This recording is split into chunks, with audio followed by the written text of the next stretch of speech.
Hello everyone! Today I will show you how to give your cake an incredibly beautiful marble effect. Look at how wonderful it turned out, and so real! Let's get started! Knead the black sugar paste until it becomes elastic and has a uniform consistency. Sprinkle the mat with cornstarch so that the sugar paste doesn't stick, and roll it out to a thickness of 2 to 3 millimeters. Place it in a bag so that the sugar paste does not dry up.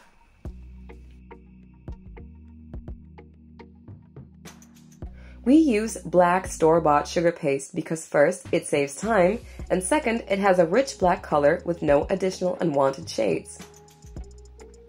It's quite difficult to color it yourself because quite often the color comes out with an admixture of purple.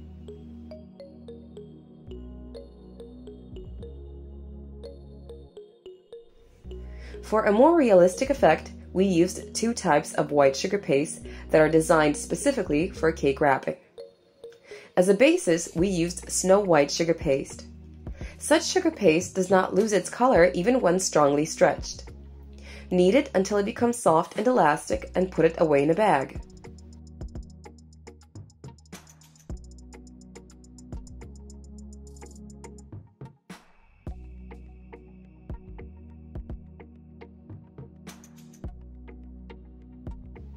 The other white sugar paste is of a light milky white color. Knead it and put it aside. This combination of 2 shades of white will make your marble look more natural and beautiful, but you can, of course, use just one color to make work easier.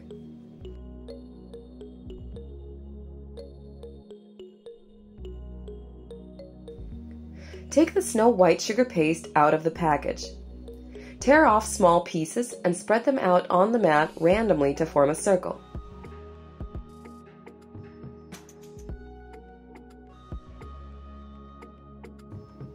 Now take out the milk-colored sugar paste and fill in the gaps with it.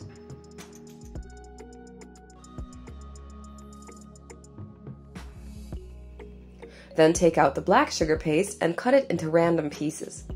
Lay it out on top of the white sugar paste.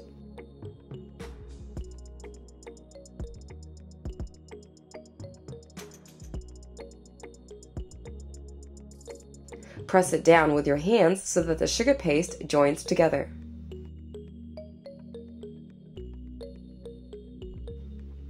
Now roll it into a sausage. Roll tightly, pressing well so that no bubbles form inside.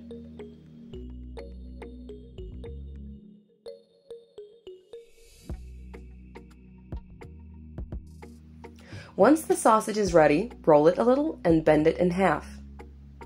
Firmly grip the sugar paste with your fingers, stretch it a little and tear.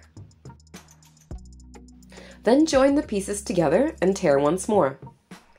When the black sugar paste is stretched, it mixes with the white, forming a beautiful marble effect. Continue tearing the sugar paste into pieces to bring the black color out to the surface. Then lay out the pieces in a beautiful pattern.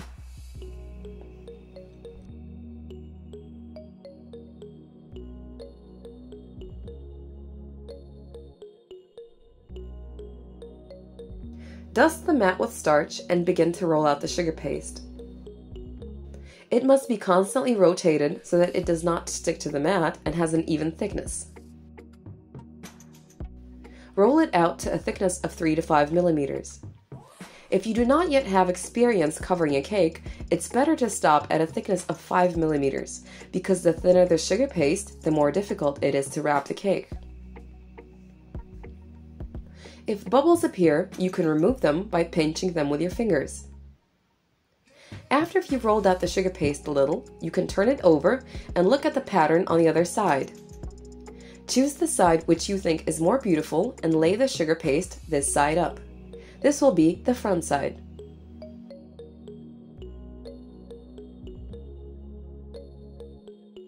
Do not pull on the edges of the sugar paste, otherwise the thickness of it will be uneven.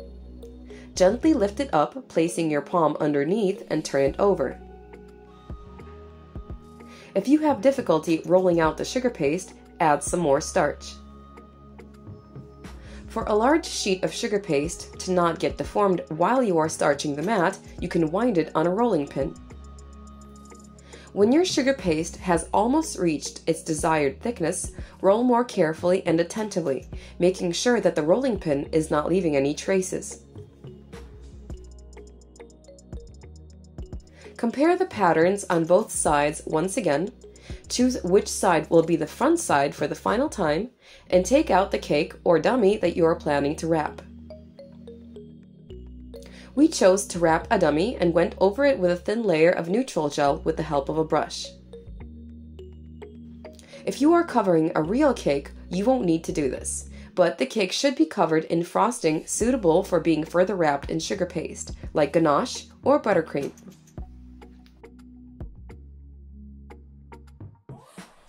Wind the sugar paste onto the rolling pin and transfer it onto the cake, or in our case, a dummy.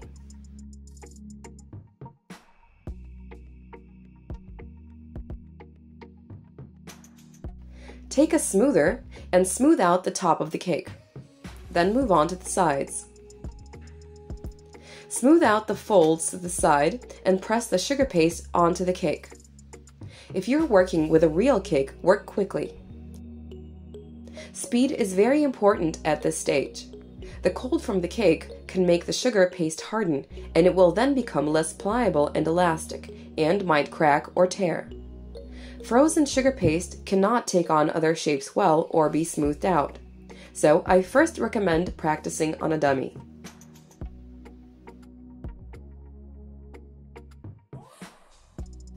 Cut off the excess sugar paste, leaving a small margin.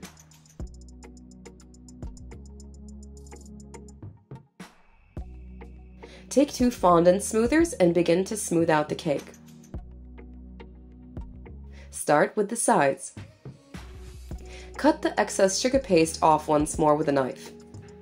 If folds and bubbles appear during smoothing, use a scalpel or a sharp knife on them.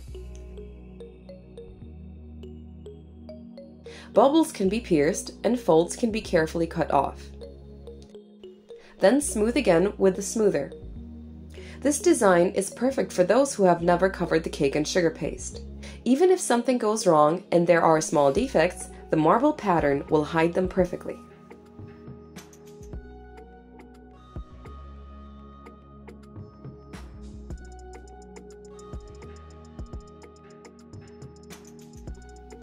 To form a sharp edge, direct the smoothers towards each other. Fix the sugar paste at the base of the cake. Go over the sides with a smoother for the final time.